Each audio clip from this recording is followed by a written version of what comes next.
Okay, good evening and welcome. My name is Selma James and I'm from the International Jewish Anti-Zionist Network. And I must begin by briefly explaining why we call this meeting. When you are a Jewish anti-Zionist network, you have to sit down and work out what is the particular work that you must do. We naturally support anti-Zionist organizing of every kind, but we can't concentrate on everyone. And we decided that it was best for us to work against the Jewish National Fund that would really utilize the benefits of being a Jewish network to make way for others to be involved, you know, and to undermine any attempt to call anti-JNF organizing anti-Semitic. To that end, we were some of those who organized a quiet, that is, a small meeting in Edinburgh of organizers from a number of countries, and we began to work out how we were going to defeat the JNF, how we were going to undermine its charity status, how we were going to discredit it, and how we were ultimately going to put it on the run with others, with many others, but certainly with the core of people who are anti-Zionist organizers with us. And then we understood, we had a meeting, we organized with SOAS a meeting for Salman Abu Sita, in which he gave an extraordinary presentation on what has been the relationship of JNF to Palestinian land. And finally, we heard that Uri Davis was going to be in London, and there was no way we were going to lose the opportunity to have a presentation from him. Now, for those who don't know him, I'm sure there are not too many of those, I'd like to say who precisely he is. Born in Jerusalem in 1943, and at the forefront of the defense of human rights, notably Palestinian human rights, inside and outside the state of Israel. He was, we discover, a refusenik in the early 1960s, and some of us have had a lot to do with support networks of refuseniks around the world. But many of those have been refuseniks from Israel at a much later date. This was a bit early. And he was subsequently a key academic and activist opposing Israeli apartheid, in particular the JNF, which is why we seized upon this opportunity. Dr. Davis is the only person of Jewish and European origin on Fatah's Revolutionary Council, which is its legislative body. Without further ado, let me welcome Uri Davis. Thank you.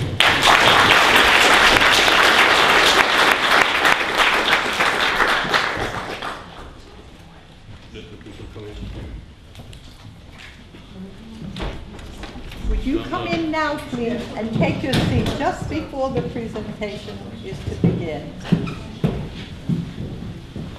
Well, in addition to having spent much of my lifetime as an activist, I'm also profoundly academic. So both by temperament and by virtue of the auspices of this lecture room, I will begin with circumscribing my presentation, making nuanced distinctions and trying to be rather careful with my terminology. There is also an additional consideration for being careful with one's terminology, because the opposite party, the various wings of the Zionist establishment and Israeli information, departments usually screen whatever we write and say with a magnifying lens and go through it with a tooth comb, and every opportunity of a discrepancy or inconsistency is seized upon in an attempt to undermine the integrity and the credibility of the presentation. The procedure is fairly standard and has accompanied Zionist advocacy for decades, and it is a rather thought out and effective procedure. It's not always an outright lie. The more common procedure is taking a phenomenon or an instance or an occasion that is basically at the margin of the domain and dragging it to the center as the master narrative. I'll illustrate with an example. It is quite correct that at the early 20th century, Zionist pioneer settlers died in hundreds, possibly thousands, clearing swamps and being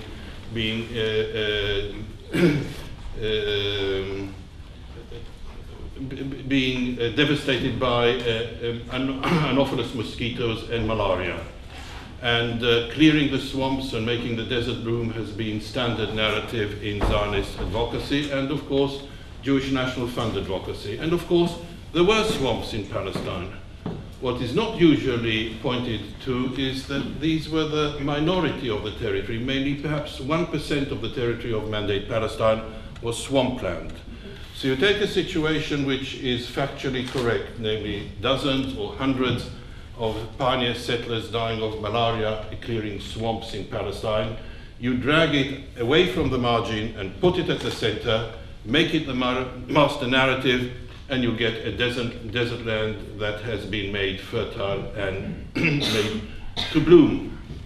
So any attempt at a discrepancy is similarly dragged out of the marginal situation. I mean, we're all human and we inevitably make mistakes, and these mistakes are being jumped upon in attempts to discredit our anti-Zionist narrative.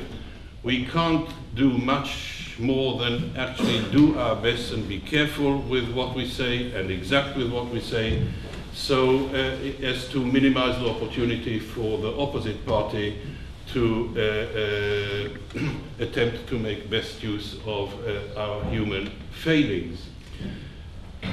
So, for instance, I don't, as far as I'm able to, I don't project myself, and I always correct presentations that designate me as a Jew or being Jewish, and I insist on being presented as a person of Jewish origin. The reason for that is manifold. One reason is that I'm not an observing Jew, and I would like to restrict the term Jewish to the religious domain, which is, at least as far as I'm concerned, the private domain, and the other is because I'm now registered as a Muslim. So in this connection, I would like to define the basic terms of my presentation. I made one reference to being projected as being Jewish, and I would like to be projected or identified as being of Jewish origin. And the other distinction I would wish to make is a distinction between popular racism and xenophobia and the way I use the term apartheid. I don't collapse the two terms, and I attempt to make a very clear distinction. In terms of popular xenophobia or racism, I believe there is some credence in the argument of Israeli embassies and official Israeli instruments of information that in terms of qualitative distinctions, popular racism and xenophobia in Israel is not qualitatively that different from popular xenophobia or racism in the United Kingdom, in North America, in Indonesia, Malaysia, or most member states of the United Nations organization. I've lived and worked in North America, I've lived and worked in the United Kingdom, I've been born in Jerusalem and educated in the Hebrew educational system, and I believe there is some credence to that argument. But that is not exactly apartheid. My understanding of apartheid is a political system that regulates